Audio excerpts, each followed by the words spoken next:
Hi everyone, welcome to career big study circle. RRB NTPC 45 days 45 topics.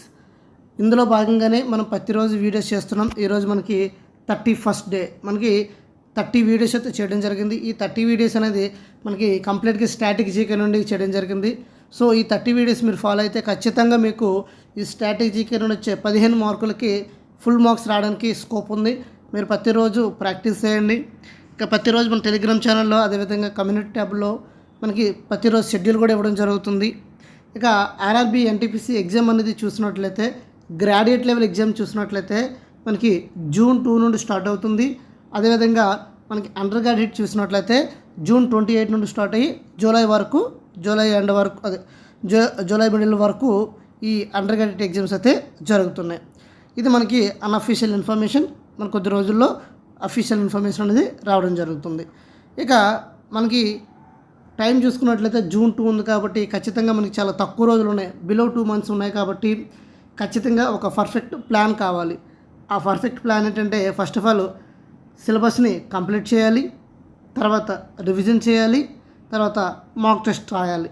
ఇవన్నీ కూడా ఒక perfect ఆర్డర్లో జరగాలి అంటే ఒక పర్ఫెక్ట్ షెడ్యూల్ ఉండాలి. ఆ పర్ఫెక్ట్ షెడ్యూల్ అనేది మనం ప్రతిరోజు ఇవ్వడం జరుగుతుంది కాబట్టి ప్రతిరోజు చాలామంది ఫాలో అవుతున్నారు. మనకి టెలిగ్రామ్ ఛానల్లో, కమ్యూనిటీ ట్యాబ్లో కూడా పోస్ట్ చేస్తున్నాను. ప్రతిరోజు ఫాలో అవ్వండి, మీకు ఖచ్చితంగా CPT-1 అనేది క్లియర్ అవుతుంది. సో ఎవరైనా ఈరోజు ఫస్ట్ వీడియో చూస్తున్న వాళ్ళైతే లైక్ చేయండి, సబ్స్క్రైబ్ చేసుకోండి. ఇక మనకి స్టాటిక్ జీకేలో one of the important topic ఏంటంటే ఇండియన్ మార్షల్ ఆర్ట్స్. ఎస్పెషల్లీ మనకి ఎన్టీపీసీ సిలబస్లో మనకి మెన్షన్ చేసిన టాపిక్ ఏంటంటే ఇండియన్ మార్షల్ ఆర్ట్స్ అండి. ఏంటి మార్షల్ ఆర్ట్స్ అంటే? మనకి మార్షల్ ఆర్ట్స్ అంటే మనం ఇదంతా ఫైటింగ్ సంబంధించింది.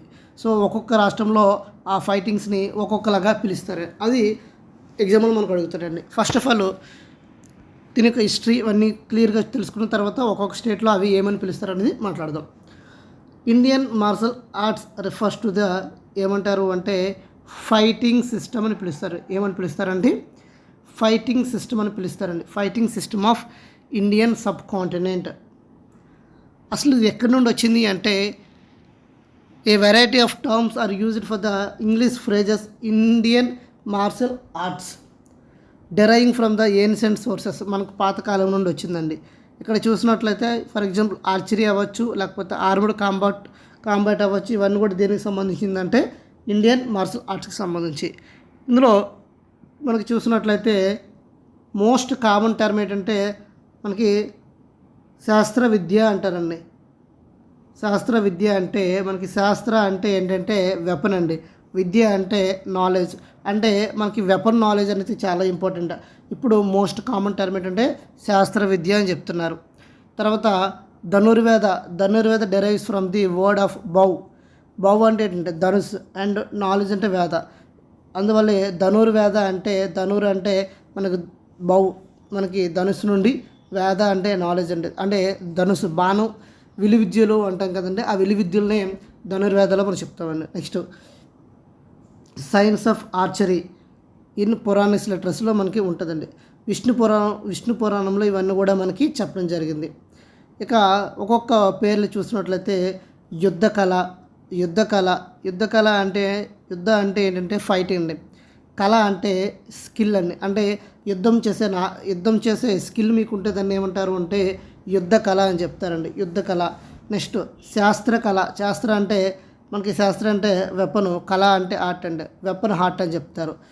నెక్స్ట్ యుద్ధ విద్య లేదా కంబాట్ నాలెడ్జ్ అంటే యుద్ధం చేసే నాలెడ్జ్. ఇవన్నీ కూడా మనకి అప్పుడు రాజుల కాలంలో చాలా ఇవి అవసరం అండి.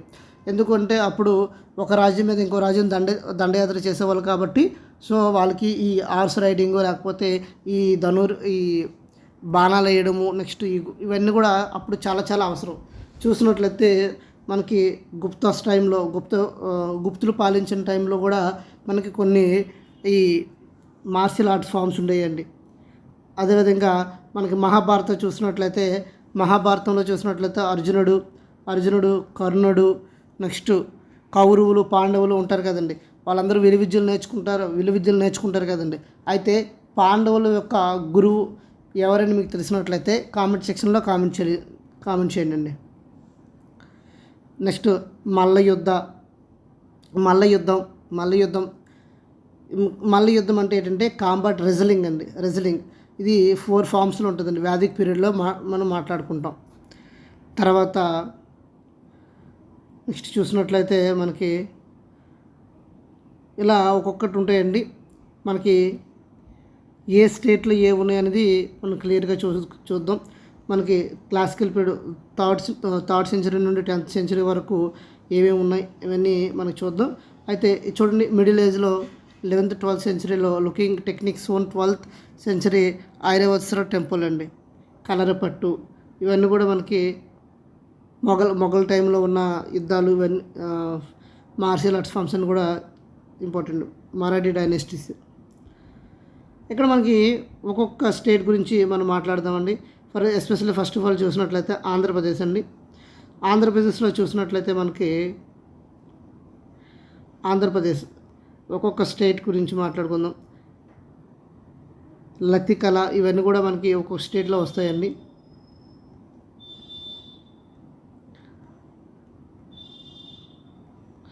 మీకు ఒకసారి ఇమేజెస్ చూపిస్తాను చూడండి. Next the Katra most characteristics of the daggers. ఇక్కడ చూడండి, సదరన్ 2 హ్యాండెడ్ కత్తి అండి. ఇది ఇమేజెస్లో స్వాడ్ మ్యాన్షిప్ అని చెప్తారు, దాన్ని స్వాడ్ మ్యాన్షిప్ అని చెప్తారు. నకుల్ సహదేవ టైంలో మహాభారతంలో వాడేది ఇది, sword mans in Mahabharata. Next staff play, Lathikhela అంటారండి. ఇది మనకి చూసినట్లయితే గట్టిగా శిలంబము, ఇవన్నీ కూడా మనకి ఎక్కడ చూస్తామంటే ఈ శిలంబము చూసినట్లయితే మనకి తమిళనాడులో చూస్తాం. తర్వాత స్పార్ ప్లే, నెక్స్ట్ ఆర్చరీ అంటే ధనుర్విద్య. నెక్స్ట్ మేస్ ఫైటింగ్ అంటారండి. చూడండి, ఇమేజ్లో చూడొచ్చు. భీమా డ్యూలింగ్, మనకి దుర్యోధన, ఇవి చూడొచ్చు ఇమేజెస్లో. గాడ అంటే మాస్ అండి. నెక్స్ట్ రెజ్లింగ్ చూడండి, దీన్ని రెజ్లింగ్ని ఏమంటామంటే మల్ల యుద్ధం అంటారండి, మల్ల యుద్ధం అంటారు. మనకి రెజ్లింగ్ చూసినట్లయితే ఇంకా పెహల్వాన్ అని పిలుస్తారండి. మనకి దంగల్ మూవీ చూసుంటారు కదా. తర్వాత బాక్సింగ్ చూస్తున్నట్లయితే బాక్సింగ్ని ముష్టి యుద్ధం అని చెప్తారండి, బాక్సింగ్ని ముష్టి యుద్ధం అంటారండి. కిక్కింగ్ అంటే కిటీ అంటారండి. నెక్స్ట్ పుగలిజం, నెక్స్ట్ బాల విద్య, ఇవన్నీ మనకి ఉంటాయండి. అయితే ఒక్కొక్క స్టేట్లో ఒక్కొక్క గురించి చూడండి. రీజనల్ స్టైల్స్ మనం చూద్దాం. మనకి ఎస్పెషల్లీ ఆంధ్రప్రదేశ్లో చూసినట్లయితే ఆంధ్రప్రదేశ్లో కోనసీమ ఈ రీజన్లో మనకి ఎక్కువగా ఏం చూస్తాము అంటే కత్తిసాము చూసినట్లయితే మనకి కత్తిసాము, కర్రసాము, ఇవన్నీ కూడా మనం ఆంధ్రప్రదేశ్లో చూస్తామండి. చూడండి, the art makes uses several weapons which are used in present forms. These include the knife fighting, బాకుసాము, స్వాడ్ ఫైటింగ్, కత్తిసాము, స్టాఫ్ ఫైటింగ్, కర్రసాము, in addition to other weapons such as gada అంటే మేస్, పాట అంటే గునటల్ స్వాడ్ అండి. అంటే వీళ్ళు కూడా ఇమేజ్లో చూపించారండి. ఏంటంటే మనకి భీముడు దుర్యోధనుడు ఫైట్ చేస్తారు కదండి, అలా అది చూపించాను ఆ ఇమేజెస్. ఇక్కడ మనకి బెంగాల్లో చూసినట్లయితే బెంగాల్లో మనకి లతికళ అంటారండి. Lathikhela Bengal war dance bear testament to the weapons once used in the Bengal region. Today most of these weapons are used only including డాల్కతి అంటే knife fighting and Falakhela sword fighting. Traditional stick ఫైటింగ్ని ఏమంటామంటే మన కర్రతో కత్తిసాము అంటాము, అక్కడ లతికళ అంటారండి. లతికళ అంటే కర్రసాము, అక్కడ పేరు మారుతుంది అంతే. Lathikhela is the traditional Bengali martial art అండి. Lathikhela is the traditional Bengali martial art. Stick fighting practice mainly Bengal. అదేవిధంగా మనకు చూసినట్లయితే మనకి చౌ అని ఉంటుందండి. చౌ అంటే ఏంటంటే ఇది కూడా ఒక మార్షల్ ఆర్ట్ అండి. ఇది మనకి క్లాసికల్ డాన్సెస్లో కూడా వస్తుంది. ఇక్కడ చౌ అనేది చూసినట్లయితే మనకి మార్షల్ ఆర్ట్ ఫామ్. ఇది ఎస్పెషల్లీ మనం చూసినట్లయితే వెస్ట్ బెంగాల్, ఒడిస్సా, జార్ఖండ్లో వస్తుందండి. నెక్స్ట్ బీహార్లో చూసినట్లయితే Parikhanda is the fighting form created by Rajput is main parts of Bihar అండి. అయితే ఇక్కడ మెయిన్ జార్ఖండ్లో బాగా ఫేమస్ ఏంటంటే పరి అంటే సీల్డ్ అండి, కండ అంటే స్వాడ్ అండి. సో ఇక్కడ పరికాండ అనేది బాగా ఫేమస్ అండి. పరికాండ బీహార్లో. ఇంకొక మార్షల్ ఆర్ట్ ఏంటంటే చౌ అనేది బాగా ఫేమస్ అండి. చౌ ఇది కూడా చౌ అని చెప్తారు according to Chhau region. Therefore the art uses sword and shield for fighting అండి. Chhau dance is a martial element have been fully observed by this dance. ఇది ఎక్కడ ఉంటుందంటే మనకి జార్ఖండ్ ఒడిశాలో ఉంటుంది. అయితే ద 3 ఫార్మ్స్ ఆఫ్ చౌలో మనకి ఎన్ని ఉన్నాయంటే చౌలో మనకి 3 ఫార్మ్స్ ఉన్నాయండి. అవి ఏంటి అంటే ఫస్ట్ మనకి పురులూరు చౌ అండి. ఏంటంటే Purulia Chhau of Bengal, Purulia Chhau of Bengal, Purulia Chhau of Bengal, next Seraikela Chhau of Bihar, next Mayurbhanj Chhau of Orissa. ఈ 3 స్టేట్స్లో మనకి ఈ చౌ అనే డ్యాన్స్ ఫామ్ అవుతుంది. అదే మార్షల్ ఆర్ట్ కూడా అండి. తర్వాత మనకి కర్ణాటక చూసినట్లయితే కర్ణాటకలో the Kannada fighting arts are taught exclusively. Traditional training halls garadi many disciplines include unarmed combat అండి. దీన్ని కాయి వర్స్ అని చెప్తారండి, లేదా కోల్ వర్స్ అని చెప్తారు. ఏంటండి కటి వరుస లేదా కాయి వరుస, నెక్స్ట్ కోల్ వరుస, ఇవన్నీ VARASE ఇవన్నీ చూసినట్లయితే వరుస అది ఎక్కడ అంటే కర్ణాటకలో అండి. తర్వాత కాశ్మీర్లో చూసినట్లయితే మనకి ఒకప్పుడు స్కేన్ వాడేవాళ్ళు, ఇప్పుడైతే ఎక్కువగా ఏంటంటే మనకి టైక్వాండో ఎక్కువ ఉంటుందండి కాశ్మీర్లో చూసినట్లయితే మనకి స్కార్ సర్వ్ డిక్లైన్ partition of the Bengal karate and taekwondo. ఏంటంటే కాశ్మీర్లో మనకి కరాటీ అండ్ టైక్వాండ్. నెక్స్ట్ కేరళలో చూసినట్లయితే కలారేపట్టు. ఇక్కడ మీరు చూడండి, ఇమేజ్లో చూడొచ్చు. కేరళలో కలారేపట్టు స్టిక్ ఫైటింగ్ అండి, కర్రసాము లాంటిదే. నెక్స్ట్ ఒక్కొక్క స్టేట్లో అవే కానీ పేర్లు మారుతాయండి. Keralite martial art of కలారేపట్టు. Next మహారాష్ట్రలో చూసినట్లయితే మరడానా క్యాల అంటారండి, మరడానా క్యాల. ఓకేనా. The Marathis developed their fighting style based on the state's hilly geographic. Marathon Khel today teaches armed technique for use single combat as well as defense against several opponents. Other weapons include sword, shield, spear, dagger, kukri, double dare. ఇవన్నీ కూడా వాడుతున్నారండి మహారాష్ట్రలో.